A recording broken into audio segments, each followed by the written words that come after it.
Maybe I have a first question directly to you, Joël, as you just made your speech. And it's, why did the whole Earth catalog at the end, last issue was in '96, you said? Yeah?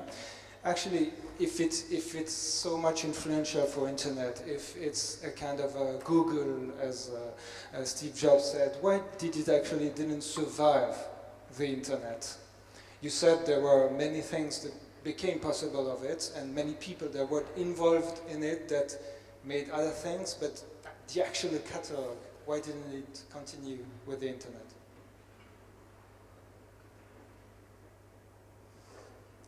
I think, yeah, I didn't really emphasize the fact that the brand's vision took many different aspects, and one of the aspects, and it's also 86, the creation of the Well, which is one of the first online community, and for him it was kind of a logical or natural evolution to go from the paperback standard to a kind of virtual.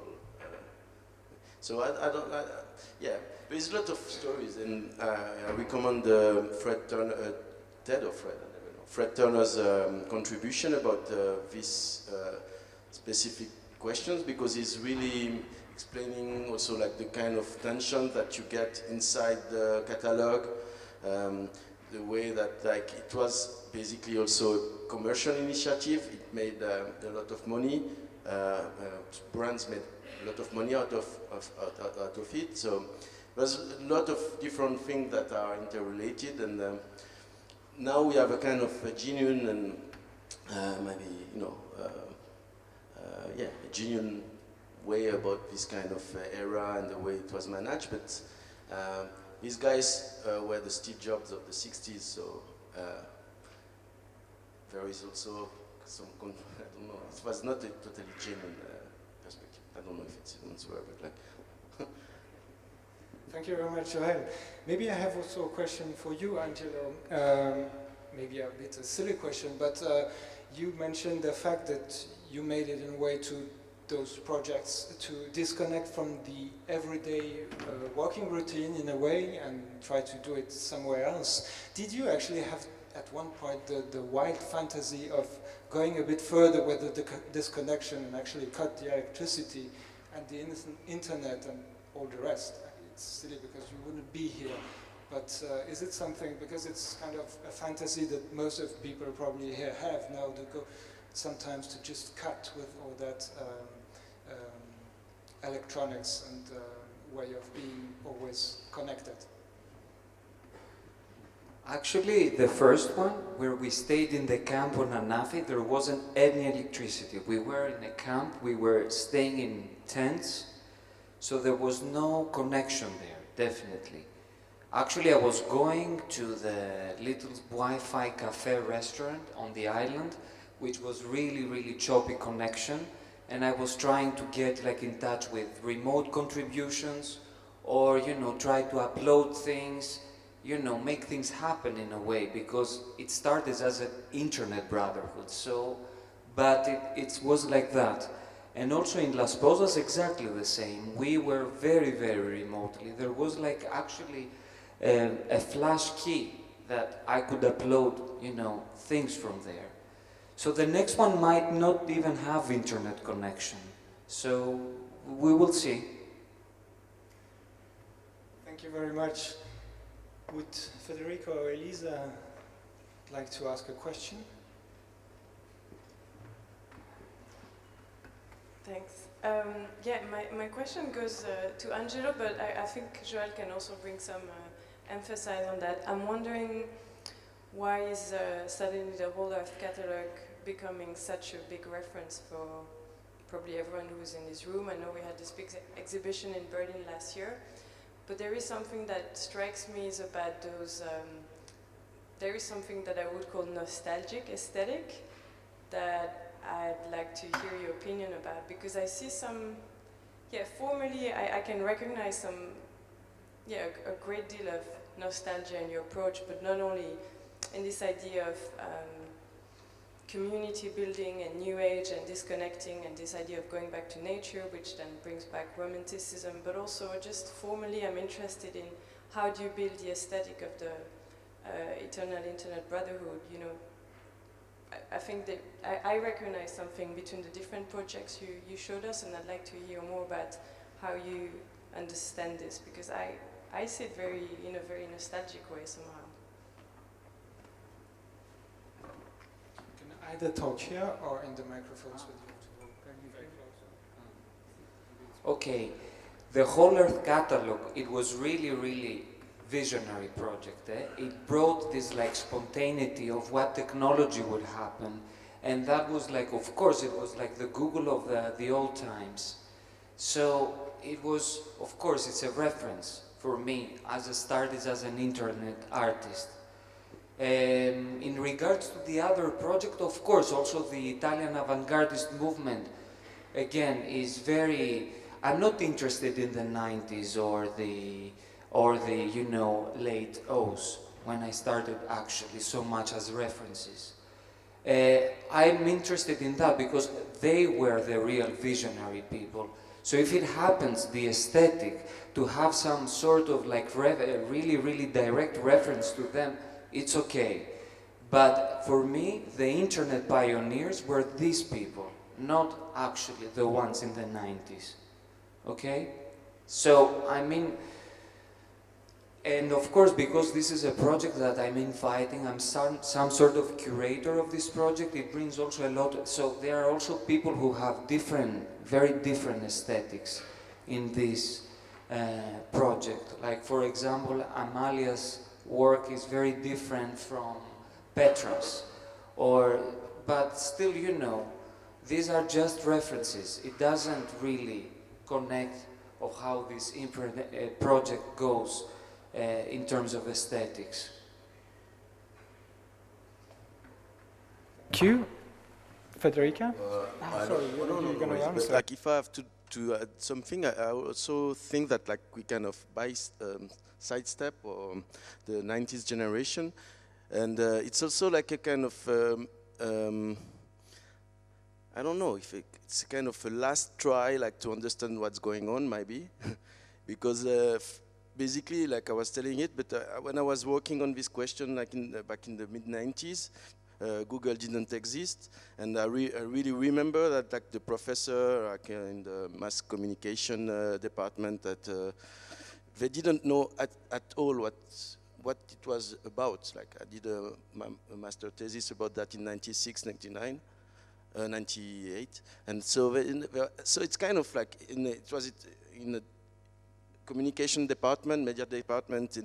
So it's kind of like thinking that like we are always dealing with these tools, and like they have like so much impact in our everyday life, and thinking that we don't really exactly know what kind of philosophy and visions were behind it. It's kind of, I think it's kind of scary.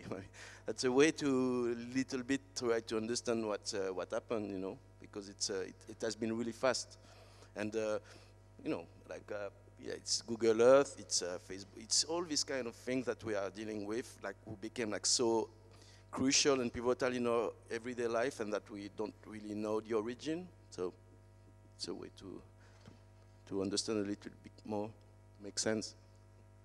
Thank you, Federica. Just a very quick question, actually, based on something you said before, Joël. You said modernity somehow keeps the same kind of models, and we are talking about this whole Earth catalog, or also about this idea of retreat, like looking at them from the digital perspective. This is why we think that the whole Earth catalog is a Google on paper, or that there is a referencing also to a specific time in the 1960s with this community, new communalism, as you called it. But we could actually go even more back in time and imagine that the whole Earth catalog is also actually one of these do-it-yourself manuals that were circulating in the United States in the 19th century, and that pioneers used to build actually isolated communities in a Walden style.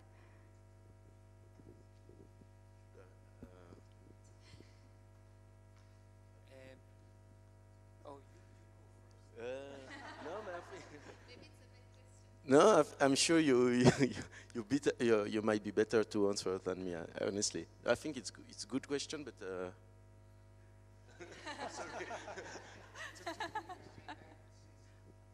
Or maybe we can just like narrow it down to this. I'm really interested to this idea of the need to retreat from the digital. And I was also very interested by the end of your presentation. Angelo, you mentioned that the third one might be a total disconnection, even though it happened during the first one. But I like this idea that you're considering stopping the remote contributions as, you know, probably the next step within your project. And I'm wondering, why do we kind of, I mean, I don't want to speak about everyone, but I feel this alienation in this digital realm, so I'm wondering, why is it so relevant to feel this need to escape from it? So maybe we can reflect on that. Joël or Angelo, whoever feels like it.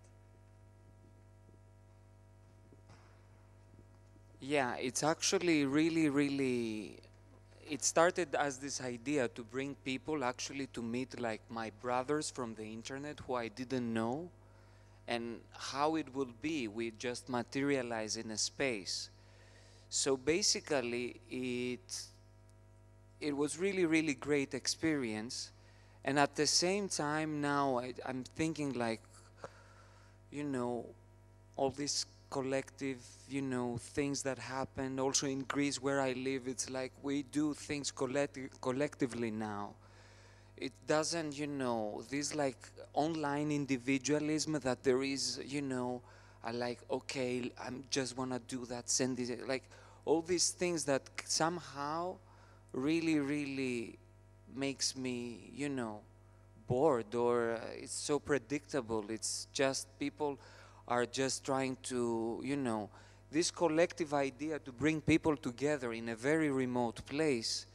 It changed the perspective about friendship, about, you know, internet, about, you know, how we see other people next to us, or, you know, it's just probably some people are coming to have fun and meet, like, you know, and see a new place. I don't know. This is how I see it. I see it more as a, you know, intimate space where we see what we've done so far online, and then we are reevaluating it there. So it's also a very spontaneous project. It doesn't, you know, has a schedule. Like some people know what they're gonna do, or it's just, you know, discussions, performances, you know, everything. There is some, you know, spontaneous thing that we don't see it online anymore. It's just so much like directed scenarios there. Thank you very much. We could now open the discussion to the audience. I'm sure you have questions. There is one question here. Raphael Dörig, who is going to speak later on.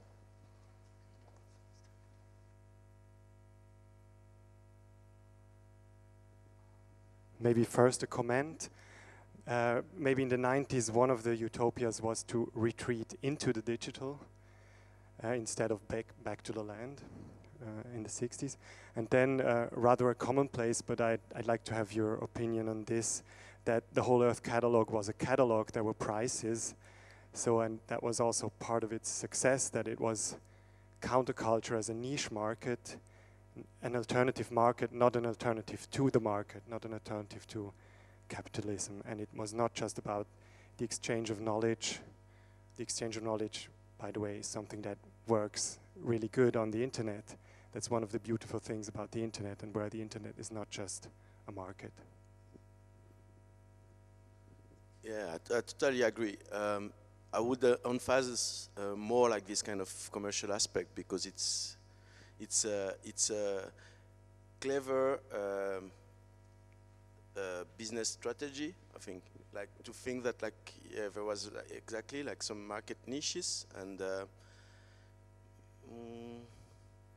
yeah, I think Stuart Brand has been really clever to grasp the zeitgeist of his time, and to make it to turn it into something which make him a millionaire, actually. So, and you're right. I think there is I don't know. Maybe the discourse is like of people like Steve Jobs, it's also like a way to legitimate the commercial aspect of this, of internet nowadays, maybe. A way to say like, okay, so that internet was like that in the 60s, so money was, and business strategies were always part of the deal.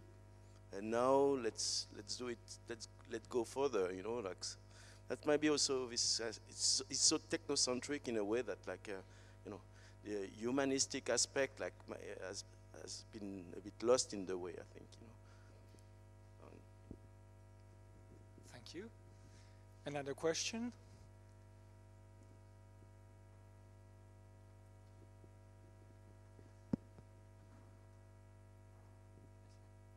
Hello. I found very interesting. Sorry, I found, wow, that's interesting also.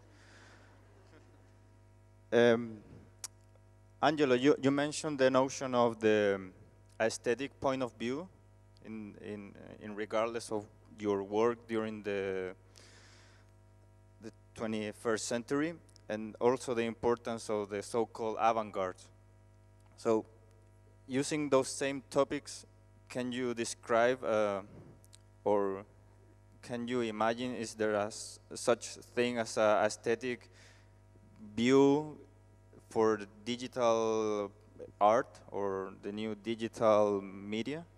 Like you can create a definition in the aesthetic point of view. For example, I don't know, like cyberpunk.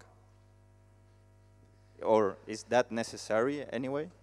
No, but I want to say something I really wanted to say for a long time. I think digital art is really a restricted field anymore. We should just, you know, don't say digital art anymore, because, you know, it's just, you know, I mean, a painter, let's say, I will tell you a small example about that. You are a painter and you're just, you know, spend so much time to do a painting on the internet to find your references or, you know, something. That makes you also digital artist, no? It's not about also the work you see, it's also the process that, you know, defines an artwork, I think, you know.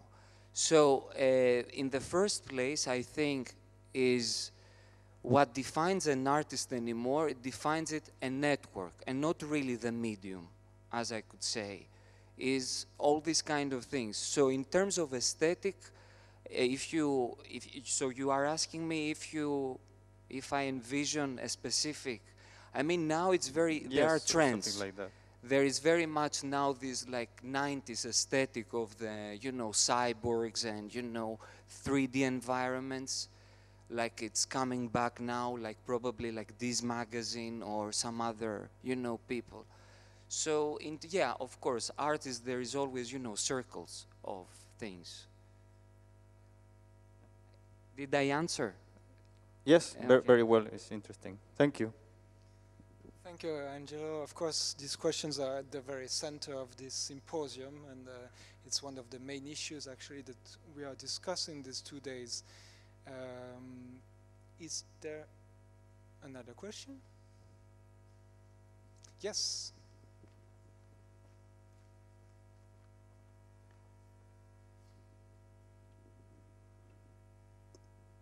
Hi, Joel, thank you so much for the history. I actually sincerely appreciated that talk. I want to push you a little bit because you started but didn't get to the part where it actually connects to us now. And in particular, I'm really interested in what it means to exist in a Can't culture. really hear you. Could you speak closer? Sorry, in particular, I'd like to hear more about, did you hear the previous? Great, thanks. I want to hear about the world that we're in now that does in fact have drugs and race and queers and war, and what we actually need to do as practitioners, as artists, or as, you know, whatever function we serve in this world. So yeah, putting it like in relation to the the fact that there was no.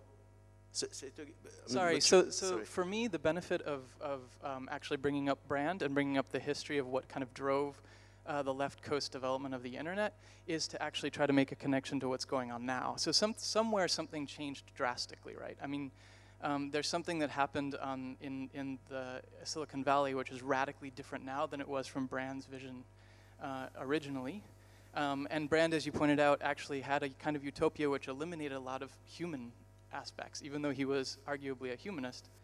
So what do we do with that? I mean, we now have to live in this world that's sort of a product of that, but we kind of forgot the history, but something else, I don't really know. So that's sort of where... It's difficult, but I know that because I discussed about it recently, and a friend visiting like Canada told me that like apparently the Canadian version of the Woolers catalog was totally queer and super like drugs oriented, and so there was already like answers back in the 60s, 70s. So, and yeah, I don't know. Maybe it's just like to change a little bit the focus, and maybe to also see what these people had to say about these topics in these days, and like just like opening a little bit the diagrams to other voices. You know. Thank you very much.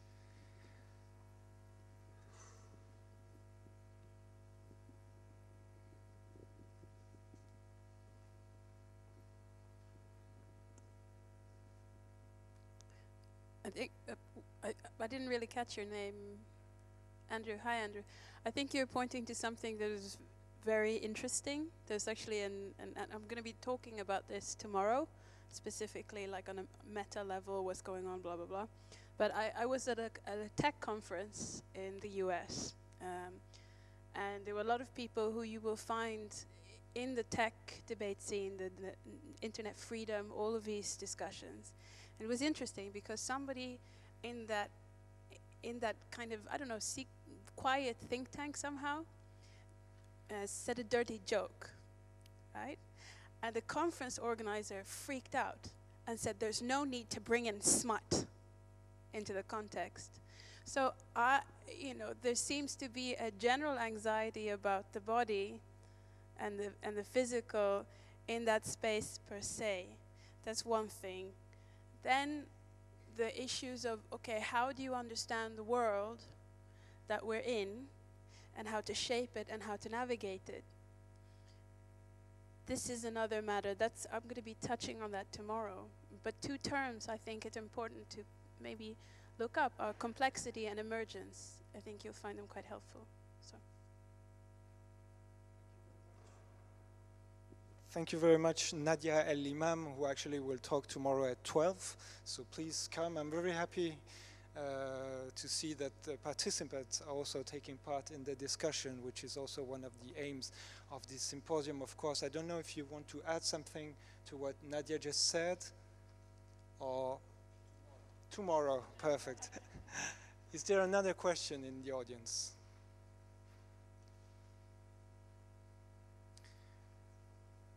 Yes? Where? No? Okay. Behind.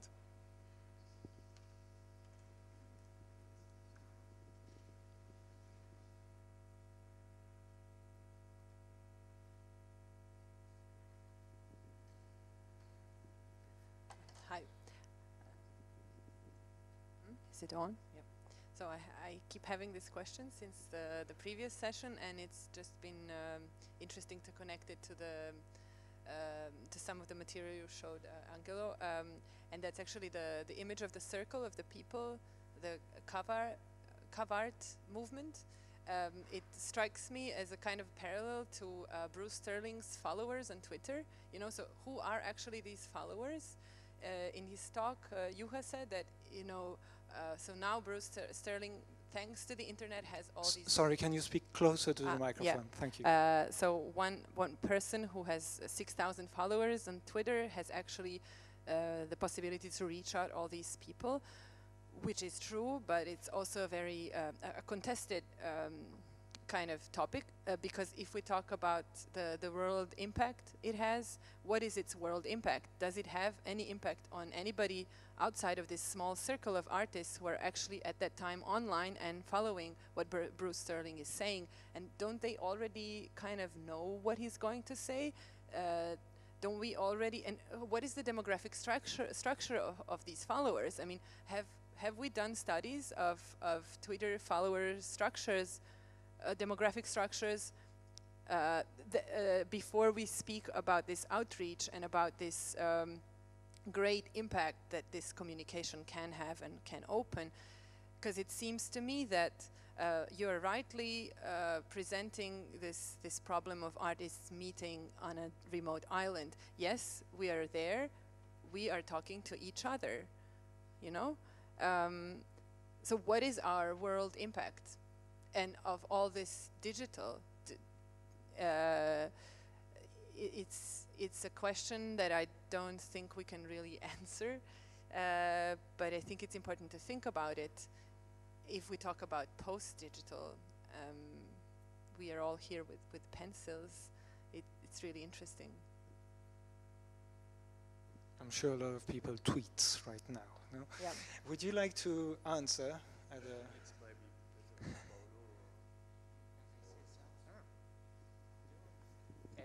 As you said that, this is really, I'm not joking, this is for example, Bruce Sterling's followers is just like a very staged scenario. Twitter has this algorithm that is like looking who are you following, who are you connected with, and is like really proposing you same interest, same field, that's it. So it doesn't go beyond that. That's what I was saying before, that I want to go, what? Why? You don't have your column next to you and it's only art people, museums, blah, blah, blah?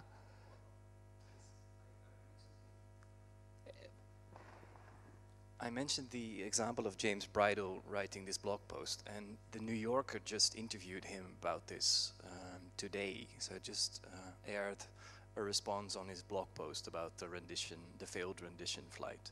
So from the angry blog post on Tumblr, it went to repost on the, New Statesman, and then the New Yorker interviewed him today or yesterday about this. So it just keeps scaling and scaling and scaling, and in every group there's just another follower who just brings it to another group. So you have these gatekeepers or agents in between, these translators or linking pins. And of course, Bruce Sterling has a certain kind of followers, but they have, those people, if they retweet it, have different followers, and those have different followers. So within a few steps, you just reach a whole different group, I would say. But that's the theory of 6 degrees of separation. Is it really, I mean, is that what the internet is about? But we are talking about, you know, people who are, you know, already really connected people. So he might have, like, of course, if he knows somebody from, you know, the insider of New Yorker or something, I don't know. But that's really practical what I'm saying. I might be wrong, but what it's really proposing you, what, for example, if you want to advertise a page on Facebook, is just a specific field of interest. It doesn't connect you beyond that, unless it's really a random discussion you happen to be. But that's...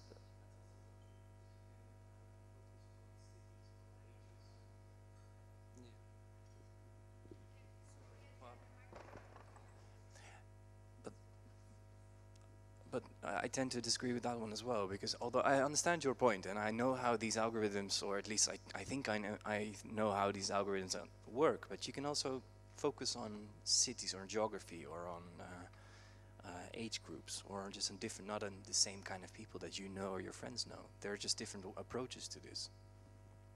And they're proven to work like that. I mean, it's just the same as newspapers. I mean, you can't say that the readers of the newspapers are all the same people just because they all follow that newspaper by being subscribed to it or reading it. I think it's more complex than that and more dirty as well. It's not so clean. It's exactly, that's what I want. I'm not totally disagreeing with you, but the whole staging of the internet right now is beyond, only compared to interest and, you know, somehow capitalization out of it. Is only can happen, of course, random things can happen. That's why it has also this beautiful aspect of spontaneity, but that's how I see it, you know. You're provoking me, guys. Yeah? I know you are doing it in purpose. No, I think I actually agree more with Angelo here, because it's actually, I mean, if you like look at Facebook and Twitter, I mean, on Facebook you are connected with people who you met when you were, you know, like a child, whatever, in school. And so there might be people who have taken very different paths from you. You know, I have friends who have voted for Berlusconi, or I don't know, or worse than that, or people, you know, I really have nothing to share with besides that experience, right? So paradoxically, it's more actually open, right? So it's more diversified, the kind of public you have there. Well, actually on Twitter, there is a reinforcement effect.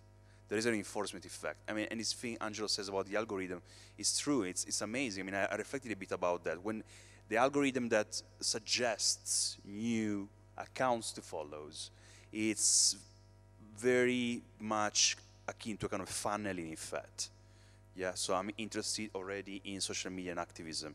I will get more people who are doing media activism, and yet more media activism, yet more precise on that. And it's no surprise that actually Twitter is the worst place where you, if you want to start a movement, to go for, right? Because there you will only find the already converted, the activists who are on hashtag protest, you know? Why the people you want to reach out to are the people who are not looking for that, you know? So there is an element there, a bit of, I mean, insularity, you know? There is a risk of insularity, I think, yeah. A physical gathering, right? Any physical gathering is automatically excluded or exclusive. It excludes the vast majority of the world's population by virtue of it being in a specific place that you can either physically be there then and there or not. Whereas when you do things online, there is always, because of the linkability, there's also findability and the potential for the spontaneous to happen. And so it's funny, whenever you get into these discussions, I end up in these discussions in a different context. A lot of times it's in a policy context, economic policy or social policy. And the argument is always the same. Yeah, but this internet stuff is so exclusive. And I'm like, yeah, but you try your town square meetings, and who the fuck can show up at 3 o'clock in the afternoon? People are working. So there's always the possibility. Thank you very much. This discussion is absolutely fascinating, and I think we can carry on with it during the lunch break, which we are all kindly invited to take now. It's on the 5th floor. I'd like to say thank you very, very much to Paolo, Juha, Joël, and Angelo, who did the first 2 sessions this morning. Very, very interesting, and looking forward to meet you again.